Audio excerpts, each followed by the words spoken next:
Texas is more than capable of running Michigan out of their own building. You are Locked On College Football, your daily podcast on all things college football. Part of the Locked On Podcast Network, your team every day. Welcome, everybody, to another episode of Locked On College Football, getting you ready for the weekend. I'm your host, Spencer McLaughlin. Thank you so much for making this your first listen or your first view every day. Part of the Locked On Podcast Network, your team every day, and your daily source to stay up to date with the biggest stories in the greatest sport on planet Earth. Another weekend looms, and this episode is brought to you by Game Time. Download the Game Time app, create an account, use code LOCKEDONCollege for $20 off your first purchase. Terms apply. Will Sam Pittman take a step towards saving his job this week? And will Texas Tech avoid an early season stumble? They did last week. What's in store for them up in Pullman? That's all coming up on today's show. But we start with the game of the week. Texas at Michigan. Longhorns favored by 7.5 points, according to our friends at FanDuel. It was a smaller number, and then week one happened. If you would like to interpret that as an overreaction, it's one data point, Michigan didn't play very well, and Texas played amazingly, and they were playing a team from the same conference, and Fresno State might be better than Colorado State this year, but the Rams are not expected to be bad. They went into Austin, and they got dog walked. Now, is Texas going to go into Michigan, win 52-0? No. But the reason I say they have everything they need to go and win this game and cover that spread is that everything that Michigan does well, that we know about Michigan or that we have questions about with Michigan, but still, should be good, like the offensive line should be good, Texas has an answer for. Texas has an answer. Michigan's got a great defensive line. Might be the best in all of college football. It's certainly not outside the top 5. Texas has a great offensive line. Now, last year, Washington had the best offensive line in all of college football. And they ran for under 3 yards a carry against this Michigan defense, and Michael Penix was pressured all day long. That's how it goes sometimes. Best on best, sometimes you, sometimes me. See, I'm not finishing that with always us because it's an us versus you sort of comparison there. But I think that Texas's offensive line is really good. Michigan brings in a great new defensive coordinator. And who does Texas have calling plays? Oh, that's right, Steve Sarkisian. Who's got the quarterback advantage in this game? I hope. Michigan fans, look, we've had our quarrels over the last couple of months. Please don't try and sell me on the fact there isn't a quarterback gap in this game. Was there when Michigan went up against Washington? I mean, yes, sort of, technically. Numbers-wise, yes, but J.J. McCarthy was taking just a few picks after Michael Penix. J.J. McCarthy was really good. In that game, J.J. McCarthy completed just 10 passes. He was 10 of 18, and yet Michigan won the game. Why? They ran for over 300 yards. Last week against Fresno State, it's just week one.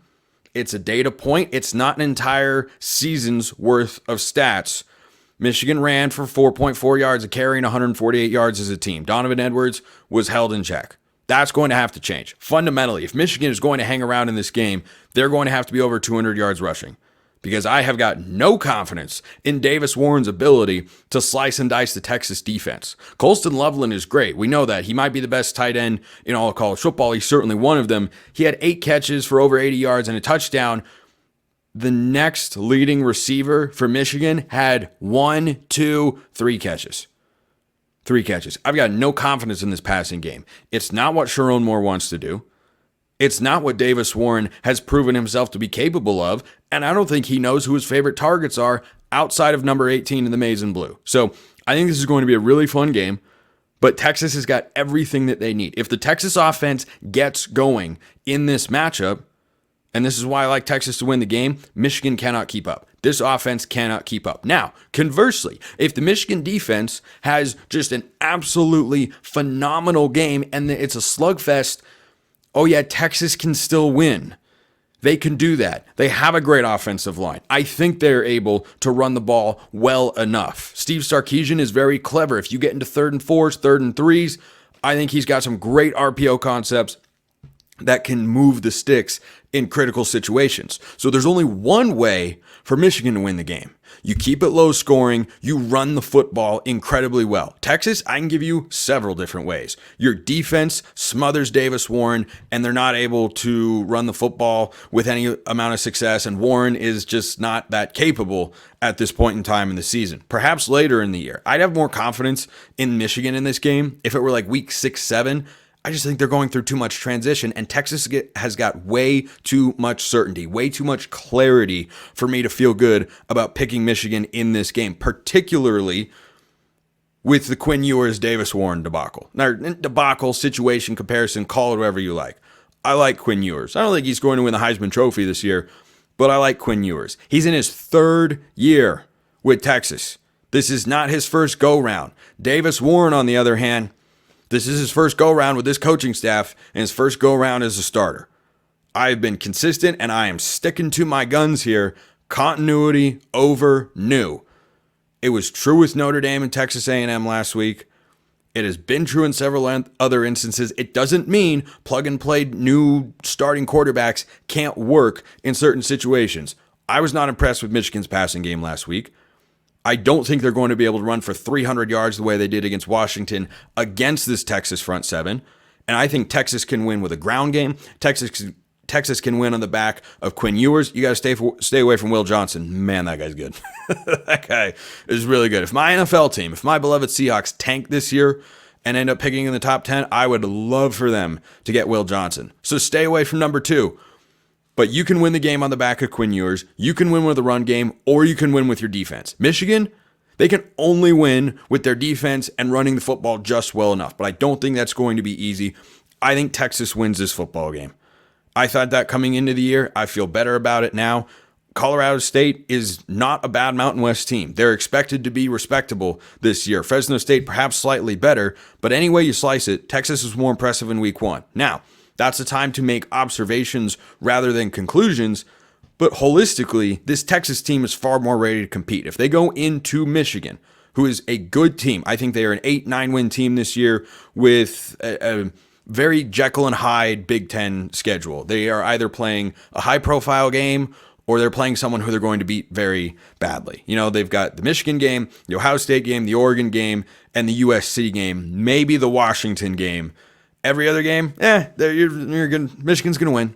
Michigan's going to be fine. I think they're a very high floor team with Sharon Moore and the team that they do have to put on the field this year. But I think there's too much turnover versus continuity with Texas. I love the offensive line headlined by Kelvin Banks.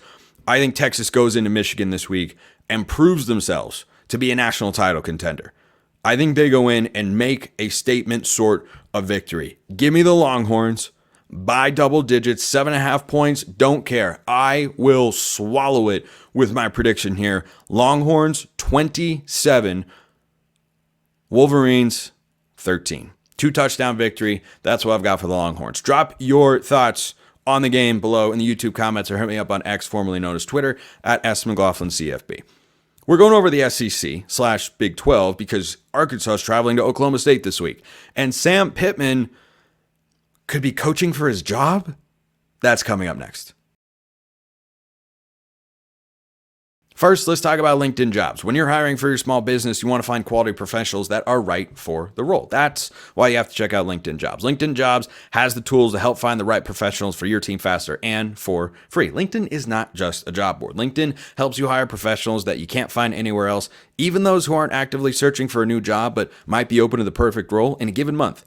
Over 70% of LinkedIn users don't visit other leading job sites. So if you're not looking on LinkedIn, you're looking in the wrong place. On LinkedIn, 86% of small businesses get a qualified candidate within 24 hours. Hire professionals like a professional on LinkedIn. It's why 2.5 million small businesses use LinkedIn for hiring. They know what's up. Post your job for free at linkedin.com/lockedoncollege. That's linkedin.com/lockedoncollege to post your job for free. Terms and conditions apply.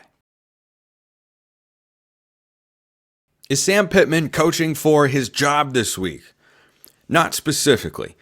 Sam Pittman has one of the hottest seats in all of college football this year. If the Hogs don't make a bowl game, Pittman will likely, perhaps in mutual fashion, exit through the back door, perhaps through the front door, and will be showered with love, and Arkansas will realize it's time to make a change as with the head coach of the football program. But interesting game this week because they travel to Stillwater. They are playing 16th ranked Oklahoma State, who I admittedly am not as high on when it comes to their Big 12 championship prospects as plenty of other people are. Stillwater, not an easy place to play normally if you ignore the group of 5 teams that have gone in there and had success in the past. But Arkansas goes in here, and if they win this game, Sam Pittman takes a major step forward in keeping his job. Because this is the sort of game that you go to your athletic director at the end of the year if you still want to have your job, and you say, hey, you didn't expect me to go in and win that football game, and yet we did. And this is SEC versus Big 12. Oklahoma State's at home. The Cowboys should win the football game. I don't think Arkansas is great this year. I don't think Oklahoma State is great this year, but Oklahoma State is still good. They're one of the highest floor programs in all of college football. Death, taxes, Mike Gundy. He's always there. He's always there. Like that meme in The Office when the lady, sorry I didn't watch The Office, so I don't know her name, comes up and scares Dwight from behind like, ah! Oklahoma State is just right there all the time, just kind of jabbing you in the side like, hey, we're still here. Hey, we're still here. We're still good. And yes, Oklahoma State is indeed good. So what's the key to this game? Oh, well, let me start with Ollie Gordon. If you go in and stop Ollie Gordon, and admittedly, in week 1, Alan Bowman, better than I thought he might be, even against South Dakota State, I do not fall into the trap of, hey, Colorado plays North Dakota State. They could lose that game. Or, hey, South Dakota State's going to Stillwater. Oklahoma State could lose. And then when they win the game by double digits, it's an FCS team. What does that really mean? You don't get to have it both ways. You get to have it one way. Either they could lose or they have no fear of losing and they should win comfortably. But Oklahoma State was more impressive against the best program at the FCS right now in South Dakota State. That's the good news for Cowboys fans. The bad news is I don't know if Arkansas is one of the worst teams in college football. I don't really know yet. They put up 70 points in week 1 with Bobby Petrino as their offensive coordinator. They were playing Arkansas Pine Bluff, so let's not get overly out in front of our skis and fall flat on our face, but certainly, does it feel like Arkansas, does it feel like Bobby Petrino would have put up 70 points last year? Is it all coming together? Is the magic just there in Fayetteville? They're not in Fayetteville this week, but you understand what point I am making here. If you go into Stillwater and you have some offensive success, this could be a really fun football game. It could be an incredibly fun football game. Now, Sam Pittman does not get fired if they lose this game, nor does he automatically retain his job if they win. But if they go in and win this football game and Arkansas starts to rack up wins, you might look at a couple games on Arkansas' schedule differently. You might look at a game that before the year you'd say, hey, they're not going to win that game. Like the Auburn matchup, for instance, and say, yeah, they're not winning that game. Auburn's better. Auburn's going to roll. If Arkansas goes in and wins in Stillwater, then what are you going to think then? How do you view Arkansas? What are the expectations like? How does that shift the mindset and the approach from the Arkansas athletic director surrounding head coach Sam Pittman? I think it makes at least an impact. If they go in and get rolled this week, if Oklahoma State wins the game 38-17 and Arkansas is not even competitive, Sam Pittman might not make it to the end of the season. But if they go in and they are competitive and they lose, all right, then the hot seat doesn't get even hotter per se, but it could go from like a 9.5 down maybe to a 7 if they go in and win. It could even go down to a 6. But right now, Sam Pittman's hot seat meter, about 9.5. One of the hottest seats in all of college football. So I'm most interested to see that particular game. Speaking of Big 12 SEC, there's another matchup I think you should be aware of. So in week 1, I had an individual who shall remain nameless because I'm not about dragging people unnecessarily here on the show for making a prediction that's incorrect. I have made many and incorrect predictions over the years because that's how it goes when you pick college football games every week. Last week, someone said that Wyoming was going to go into Tempe and pull the upset of Arizona State. That game was over at the half. Spencer, it's Wyoming. Wyoming has got a new head coach. Wyoming is in the Mountain West. Okay. Fair enough.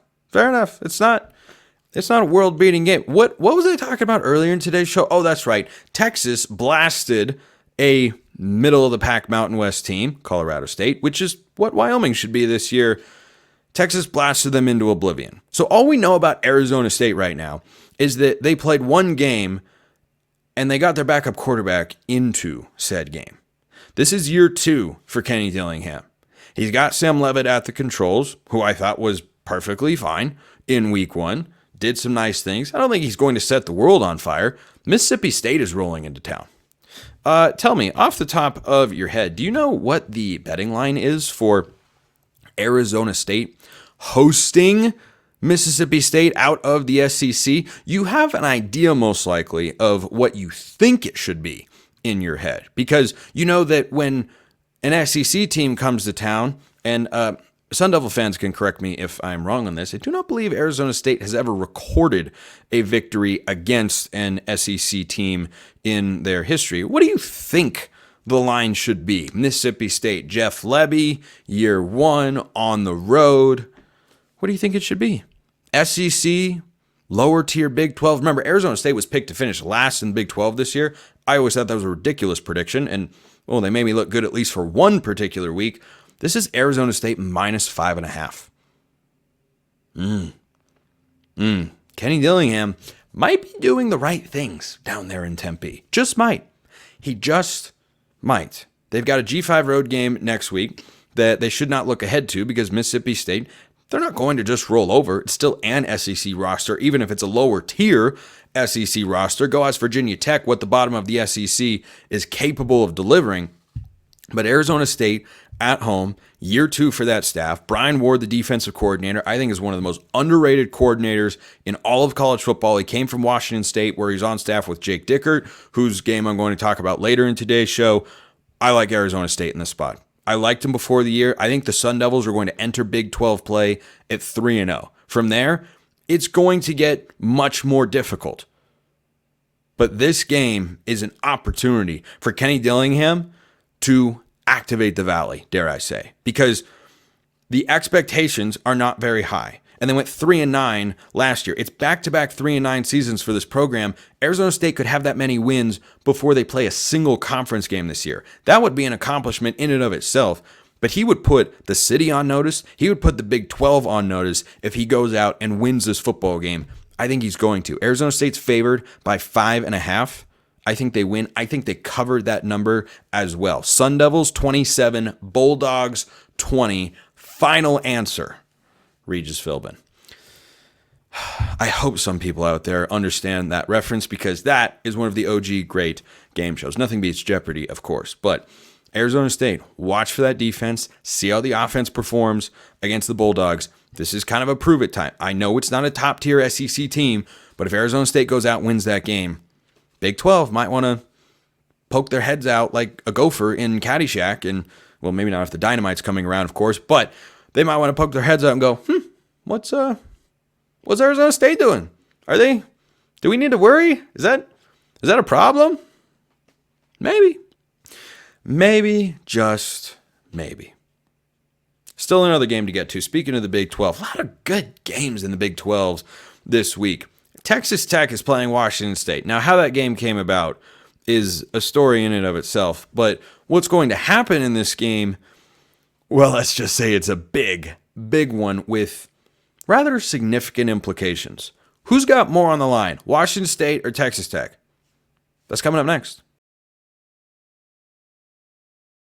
First, let's talk about Game Time. Game Time has a new feature called Game Time Picks that makes getting tickets for your favorite live events even easier. Game Time Picks filters out the fluff to show you only incredible deals on great seats so you don't have to waste time searching through thousands of tickets. Game Time Picks makes it easier to save more on sports, concerts, comedy, theater, whatever you're looking for. Game Time's got it. Plus, they give you all sorts of great features like a panoramic view of your seat before you arrive so you know exactly what to expect, and their lowest price guarantee.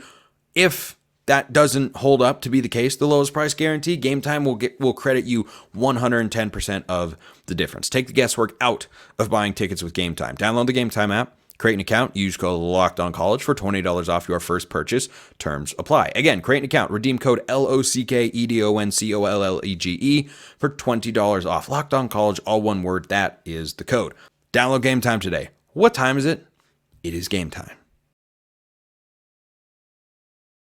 Fun one in the Palouse this week. If you're unaware of what is taking place, Texas Tech is going to play Washington State. They were supposed to go and play Oregon, but instead, Oregon said, we don't want to play you, we want to play Oregon State instead on account of the Pac-12 imploding, keep the rivalry alive, and suddenly Washington State needed games and Texas Tech needed a game, and so they're going up to the Palouse. Ask Wisconsin over the last couple of years how much fun it is to go play up in Pullman when Jake Dickert is in charge. 2 different coaches, same result. Now, one of those games was in Madison, of course, but Washington State looked good in week 1. They're playing Portland State, which is a pretty mediocre FCS program over the last several years. Not bad, not great. They play in the Big Sky, one of the best FCS conferences out there. Washington State hung a 70 peaks. I'm going to get more into the numbers in just a moment, but I want to ask this question. Who's got more on the line this week? Texas Tech, trying to finally enter themselves into the upper tier of Big 12 title contenders. This game doesn't technically matter along those lines. I think if you're the caliber of team, though, I feel this way about Kansas at Illinois. If you are truly in the upper tier of Big 12 teams, this is a game you go win. You can lose and still find your way towards the top of the conference standings because, well, it's a non-conference matchup. Were you going to be an at-large playoff team? Probably not. So you can make the case neither of those games matter. That's not how I'm looking at them. Because for Texas Tech, they've got to prove to themselves and to other people to an extent, but mostly to the guys inside that locker room and to their fans, yeah, we are capable of living up to the expectations that some people have set for them. I think they can, with their schedule, reach the Big 12 championship game. I'm not predicting that to happen. I haven't predicted that to happen. I'm just saying it's possible because it absolutely is. Now, in week 1, if you missed what happened, oh boy. They were a 2-point conversion stop away from losing to FCS Abilene Christian. Not great. Not great. I do play-by-play in Abilene Christian's conference. It's a good program. They got some good players, plenty of FBS drop-downs. The game shouldn't have been close. This was an embarrassing day for the Texas Tech defense. Tim DeRuyter, been a good defensive coordinator for the last few years. Bad day on Saturday night in Lubbock. Bad day. Very good. No, what's the book? I forget what it's called. It's someone and then very bad, no good, horrible day. Somebody drop that in the YouTube comments. You'll know what I'm talking about and what I'm missing here. But 52-51 was the final in overtime. Not great. Not great. They go up to Pullman. This game has shifted to Texas Tech being an underdog here.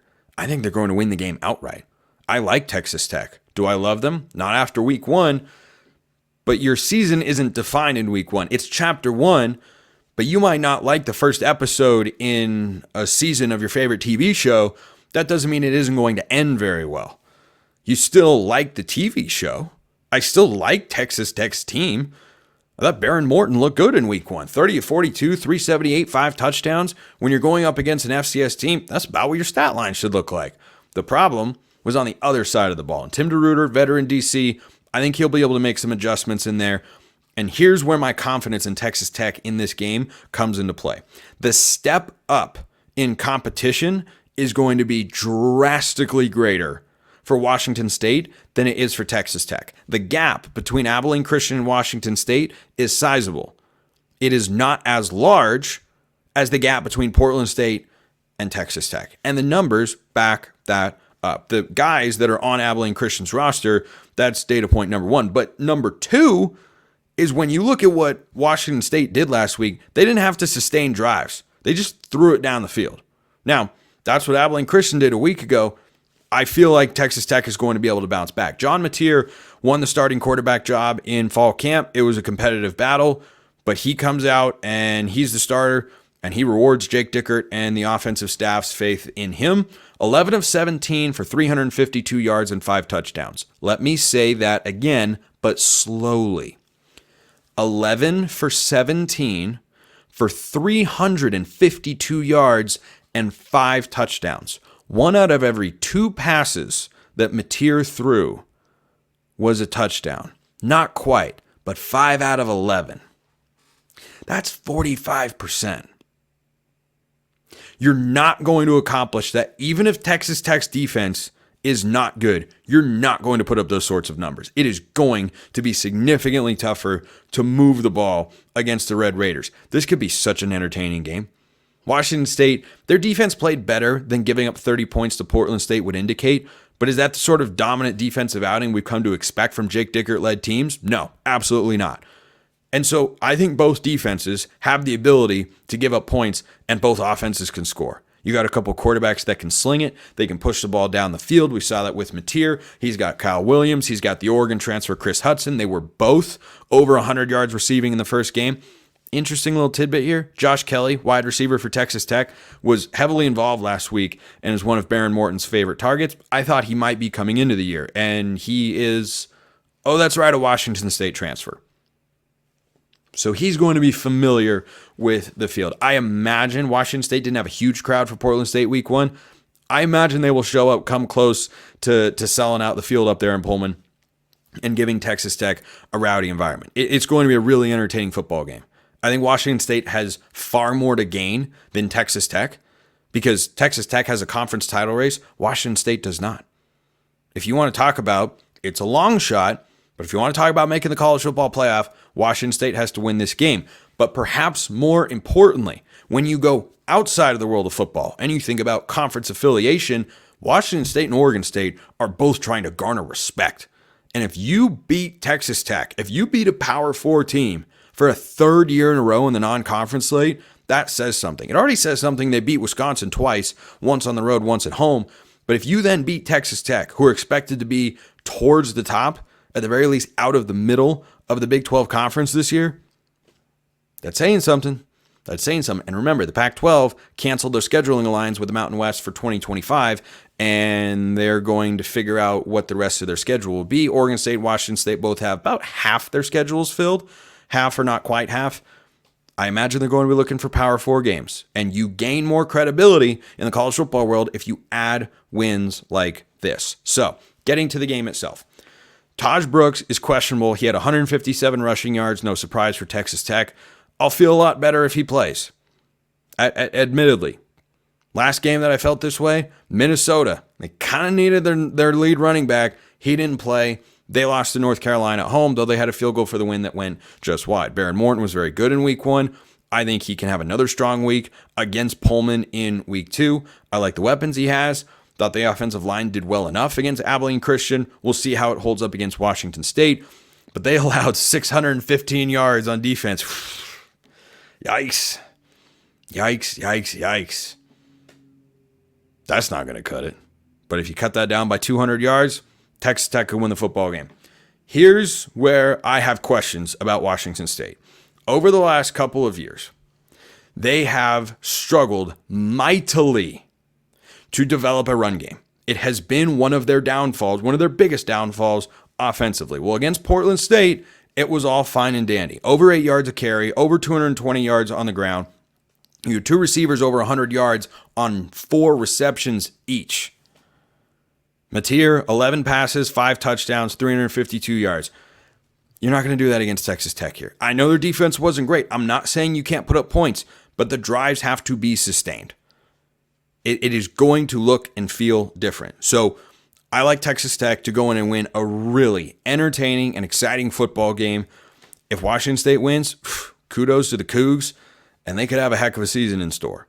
Because Texas Tech, one of the best teams on their schedule this year. If Washington State wins this game, Washington better look out in the Apple Cup next week. I'll tell you that right now. The difference between Texas Tech and Washington, probably not that sizable. Both solid teams that are going to be in the middle of the conference this year. I think both will make a bowl game. I think Texas Tech has the capability of finishing higher in a weaker conference in the Big 12 compared to the Big 10. But Cougs got to win this one, though. You win this one, you put Washington on notice going into next week. I have got the Red Raiders, though, 38-35. Really fun game. Can't wait to watch. Appreciate everyone listening. I will see you next time, and until then, hope you have a wonderful rest of your day.